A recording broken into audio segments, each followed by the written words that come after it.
I'm sitting here with Miss Morgan Wade. How are you? I'm good. How are you? I'm good. Glad you're here. Yeah, thanks for having me, man. Yeah. So you just got back from where'd you say you were in Arizona? Yeah, I was in Right. Phoenix. Yeah. Okay. Playing some So shows. yeah, I had a private show that I played out there, and so it was really cool. I've never been out to Arizona, and pretty awesome. Got really dehydrated, um, and sick in the Del Taco parking lot. But other than that, it was it was a successful trip. Everybody, well, see, it was like not the type of heat I'm used to because it's not like I was like Right. really sweating or anything. It was just like obviously I couldn't sweat because I was dehydrated, but Yeah, I lived in New yeah. Mexico for a minute, and the first time I was out there, it's like because I'm in Georgia, so I'm used to. Okay. 'Cause are you in Nashville? I'm in Virginia. Oh, Virginia. Okay. Because that's where you're from originally, right? Yeah. Well, Virginia is kind of the same thing though. That southern humidity, heat. Like Yeah. we're used to Yeah. it being hot, but you go out there and it's so dry. It's a whole different ball game. Yeah. I was like, why do I feel so bad? And everybody was like, have you drank any water? And I was like, well, I had like 5 cups of coffee this morning. They're like, have you had water though? And I was like, no, I haven't Oh, really drank any water today. I was like, it's been kind of like a weird thing. They're like, yeah, you should probably drink a little more water. They're like, you have to out here. So, but yeah, it was super well, cool out there. that's awesome. How does it feel to be back out playing shows with everything that's happened over this like last year and a half or so? It's good, but it's weird at the same time because it's like it's not obviously it's not going to be how I remembered playing shows before all of this, just because the pods and being sectioned off and stuff like that. But it's nice to just be back out there and be able to do stuff again. Um, you Yeah. know, it's been a weird year, but I think it was good to kind of like have a year to like sit with myself and like be at home and get ready for all the touring and stuff that I'm doing. So Yeah, I had the same feeling when COVID hit. Like I was doing so much stuff and then you're right, having that minute to pause and figure out like what do you really want to do? And then or what little things do I want to push away? I got to the right, point, I don't know about you, but I got to the point where I was just saying yes to everything to the point to my own detriment. yeah, yeah. That was totally. I feel that I was pretty tired, going into then when it was first like, oh, okay, we're gonna have like 2 weeks. You got to stay home. I was like, okay, I think I can stay home for 2 weeks. And then when I figured out it was gonna be a little longer, I was like, all right, well, maybe you needed to have a little break. And so now I appreciate everything so much more, and I realize Right. there's a lot that I haven't done that I want to do. And you realize there's a lot you want to do and you can't do it because the world's shut down. So Yeah, for sure. yeah, For sure. yeah, So tell me about this album. So yeah. just I don't tell me about it. I mean, I know Sadler Baden produced it and I want to learn about all that, but just tell me what were I have a feeling that this album has been in the process for a very long time. That's what it feels like to me as far as the songs go. Yeah, I mean the oldest song, I guess. So technically, we really this record's been finished for a year. Hmm. Um, and before that, we had been working on it for like a year. And then so a couple of those songs, a few of those songs off that record are 3 years, 4 years old. Um, but other than that, they are newer songs. So it was just kind of Okay. like during this time of recording the last 2 years, kind of going along like, all right, we had the meat of what we wanted. We knew, all right, we've got these songs on here. These are great. Let's, just see what else we can get. And it was like a couple of those songs I added like last minute to the record, like Met You and Other Side were two songs that I wrote and I was like, hey, what about these? And they were like, yes, let's throw them on there. I think I wrote Other Side when we were out in Nashville recording. Oh And wow. so I wrote that one out there. in a hotel over in Franklin, and I was like, hey, what about this one? And then Sadler was like, yes, absolutely, let's put that on there. So that one, there's a couple of them that were added very last minute as well, Right. and it worked. I don't feel like there was anything we left off of the record. If there was, I can't remember the songs, and so they must have not been too spectacular. But I thought we did like a really good job of a story throughout the record, kind of. And Sadler came up with the order of the songs that they should be on there, and he sent it to me. He's like, "What do you think about this sequence?" And I thought it started great, putting Wilder Days up first, and then ending with Met You, and then it's just done. Yeah. And so to me, I've been super super happy with this record. I was a little nervous, obviously putting this debut record out there. And Tell me, how did it come about that you met Sadler and that whole relationship? yeah, so I played a festival, and I was finishing my set. Jason Isbell's 400 unit, they were playing later that night. And this guy comes up to me and he's like, hey, do you have like a CD or anything like that? And I'm like, yeah, at the merch tent, like you can go get one. And he's like, oh, okay. Well, I'd run sound for Jason Isbell. And I was like, oh, so I just thought it was some, like dude up there just being like, can I get something for free? And I was like, oh, well, yeah. And I gave him my information and whatever. And I didn't expect to hear anything. And then it was like 3 days later, I get an email from Sadler, and he's like, hey, checked out your music. I really love your voice and your songwriting. And he was like, would you like to, maybe chat? He was like, are you looking for a producer? Like, I'm getting into producing records. And I was like, well, yeah, obviously, like, and so he's like, well, let's FaceTime, and chat. And so like a few days later, we FaceTimed while he was on tour and played some songs, and we just clicked. He was super awesome. And I think Wilder Days is like the first song I played him, and it was kind of still in the works. And so I went out to Nashville when he got off tour, and yeah, we hit it off really quickly. And he's such a nice guy, it's hard not to. But he didn't want to put me in a box of anything. He's not trying to be like, you need to be the next this or the next this. It was like, what do you want to do? And I hadn't had anybody come to me like that yet, that was like, well, what do you want to do? It was like, we're going to make you this, or we're going to have you. And it's like, why don't you just let me be me? And, we can kind of figure it out. And so it went along that way, and we set out to make an EP.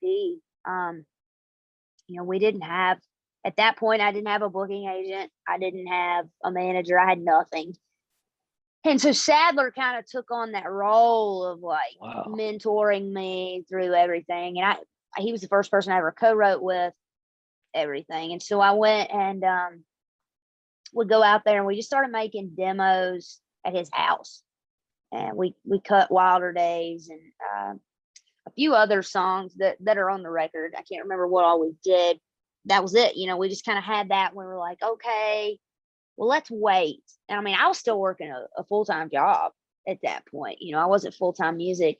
And he was just kind of like, all right, you kind of got to figure out, either you dedicate all your, he's like, I'm not telling you what to do, but you either music or whatever. And I was like, no, you're right. I was just scared. And so and during that same time, I quit my job, which is the best thing I ever did. And slowly job. but surely, Yeah. What was the day job? I worked in tax reassessment. Really? So, yes. And so it was a good job. I mean, Sure. in the Yeah. but it just was not for me. And I still, it was not a safe job for a woman to be doing anyways. Not for me anyways. Like, I'm kind of tiny going to these houses. People get pissed that you're on their base. You know what tax reassessment is? Some people A little don't. bit. No. Yeah. So enlighten me. basically, you get the company I worked for would bid, and they would get different towns all over, and so you would go and you would stay there and you work the whole county, and you would get all the sheets of the houses, and you would have to go to all these addresses and see if they've changed anything, and if they built something, or so you'd go around and measure and like look at these people's houses, and then they get taxed on it. So they don't like you. No. And so you would show up and they would be, I don't know how many times it was, I'm going to call the cops on you. It was always something. And I didn't have all of these yet. I had some, not majority of the ones that you can see. So I was pretty tame. Yeah, but that eventually I was like, all right, you can't play music and do this. Like you can't focus. And so then it was like we started, putting more time in, and he's like, all right, let's, we're like, all right, Sadler, this is how good of a guy he is and how much he believed in this. He was like, all right, I'll pay, give you the money to make an EP, to go in the studio and to hire the band. Like, I'll pay for all of it, and then like you can pay me back, kind of thing. I mean, that's how much he believed, in this record. And so then I ended up meeting he introduced me to the guys and girls over at William Morris. And so I went and I ended up getting a booking agency. Well, I was like, I met him, and then I was really excited. I got in the elevator, I looked at Sadler, I was like, so what do we do now? He's like, you wait. And I was like, oh, okay. And so like a week later, I texted him. I was like, can I give you guys a call? And they're like, sure. And I got on, I was like, listen, either you want to work with me or you don't. Like, what's it gonna be? And they're like, yeah, let's do this. And so I had the booking agent, and then it kind of came time to kind of start figuring out a manager. And eventually I got my manager, Mary, went with her, and she's super awesome. I don't know anybody else that I could FaceTime 15 times a day to tell them something stupid that I've come up with.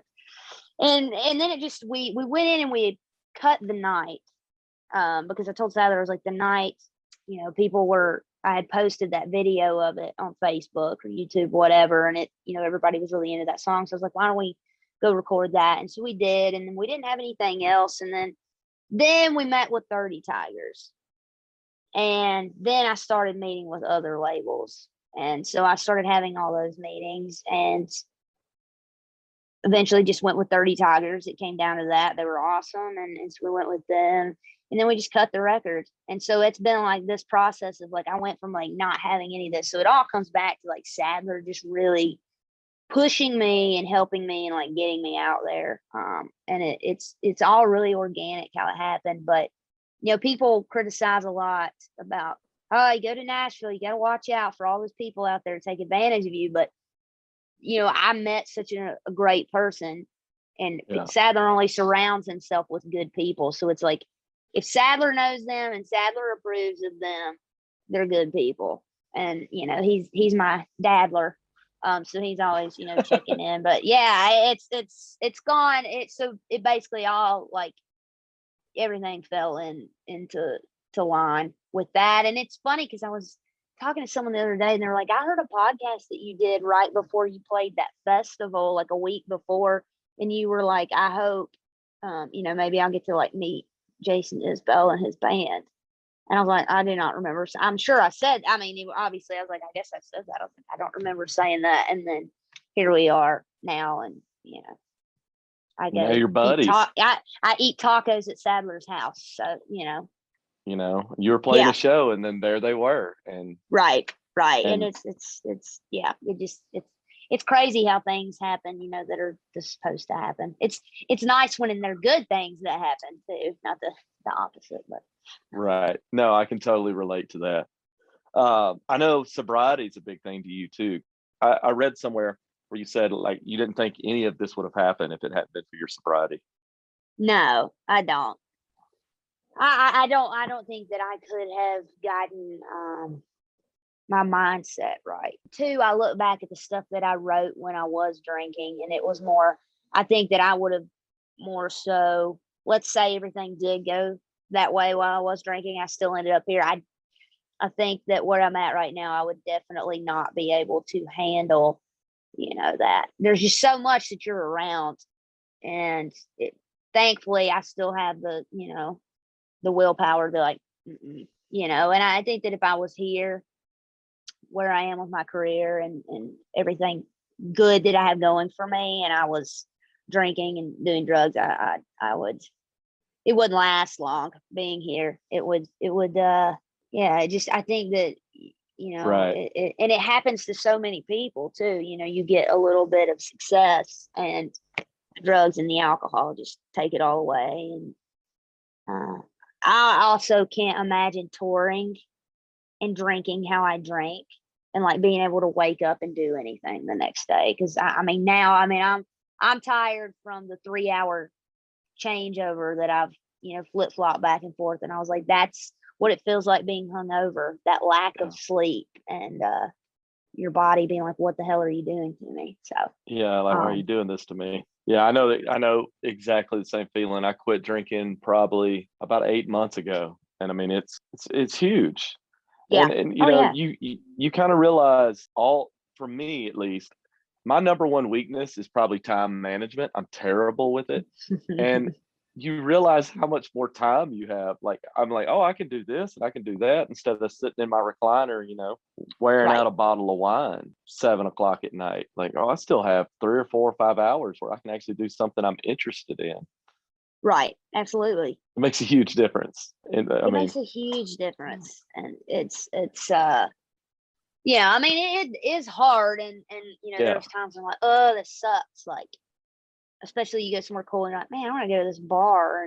But I'm like, you can go do something else and you can still go sit at that bar, yeah. get you a mocktail or See a Topo Chico some or something. Topo Chico. That's my jam. Go with that, man. And then, and I'm always grateful for that, I maintain that sobriety. But congrats to you for 8 months, man. It's Oh, especially during thanks. this pandemic, like to get sober during this time is like, that's that's got to be really hard, But sobriety isn't easy in any No, it's way. not. And it's probably the second time I've quit, and it's good. It's for good this time. But like, you get, and I'm sure you've had this before too. It's like that moment where you're like, oh, I can have a beer, and then it's Yeah, over. yeah. It's Oh, over. yeah.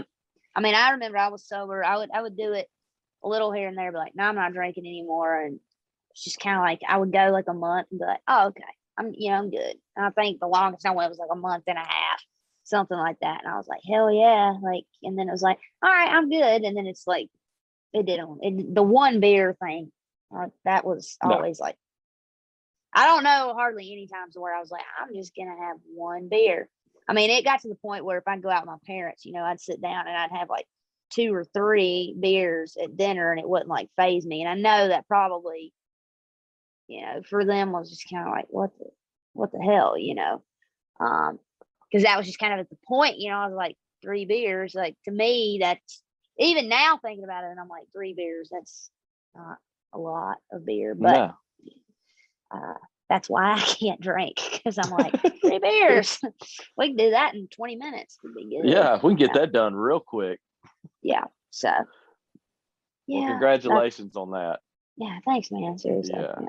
I mean it. I mean it. So what's up next for you? You're about to hit the road. I saw you're playing a show, with Arlo McKinley, something, and you're going to Key West here soon, right? Yeah. Not this coming weekend, but the following. Yeah. Have I'll you be ever down been at Key down West. there? No, I have not. I'm super pumped. Did you ever go to Mile Zero? I have not been to Mile Zero. I used to go every year to the BMI Songwriters Festival, but I haven't been to Mile Zero Fest yet. It's on my Right. list. Yeah. It's been on my list too, so I'm like super pumped to get down there and do that, and especially being cooped up, this last year. I'm like, let's get down there and spend all day at the pool and then like go eat maybe. Yeah. I mean, that's what I did in Arizona, and it was like the hotel that they put me up, it was like a resort and it was like insane, and I was like, I'm just gonna do room service and sit on my balcony the whole time. We went shopping, which is a horrible idea because, I'm out there. I'm like, Morgan, you cannot, it's like you go out there and it's like, all right, well, I'm not going to be coming back anytime soon. So it's not like you're just, somewhere nearby where you're like, look, if you really want it later, you can get it. It was really cool. All the like turquoise stuff that they've got out there, all the handmade jewelry and stuff like that. And I was like, this stuff's legit. Like you gotta do it. Gotta do it. That's the addict part of me. That's just like, you gotta do it. And I get so like, and I'll get obsessed with like one thing, and then I'll be in there and be like, oh yeah, The same thing happens to me. I was obsessed Saturday. I decided I needed a new pair of flip-flops. And it was the only thing on my brain. It consumed me until I went and bought flip-flops. Like it's Yeah. something, it's so ridiculous. It's yeah, it's something in the it's really, I mean, because I've got friends like that who quit drinking and they're like the same as me. We'll get on these kicks and we'll just become like, and I'll find something and be like super obsessed with it. So I'll have like I'll do that with a t-shirt. Like I'll be like, I love this t-shirt. I have like every V-neck t-shirt that Target had because every time I go there, I get like 5 or 6 of them. I still have some with the tags on. I'm like, stop. And then now I'm Right. not in that V-neck t-shirt phase anymore. And it's just like, yeah, look at that, Morgan. Like it's such a, which is healthier than drinking. So Yeah. I'll take it. But I'm like, I mean, at least it's Target, you're not going after some crazily expensive thing. It's just man, Target yeah. t-shirts. Well, my bank account reminds me that like my taste, my bank account's taste are like 2 different things. So kind of keeps me a little level there. Well, I look forward to hearing everything that you do in the future. But yes, when you go to Key West, you're gonna love it. You'll get out and walk around. It's an Oh yeah, interesting no, place. I'll totally. I'm super pumped to get down there and Yeah. the weather And I saw you were playing with Arlo McKinley too. I love his stuff yeah, too. he's great. Yeah, It's that's all I think June, July. yeah. Um, my I don't even remember anymore. Like half the time I don't know what day it is, but I Yeah. was like Oh, I've if it's been not like written that. down in my phone, forget about it. What would we do without technology, man? Thank you so much for being here. Oh yeah, man. No, thanks for having me. I appreciate it. And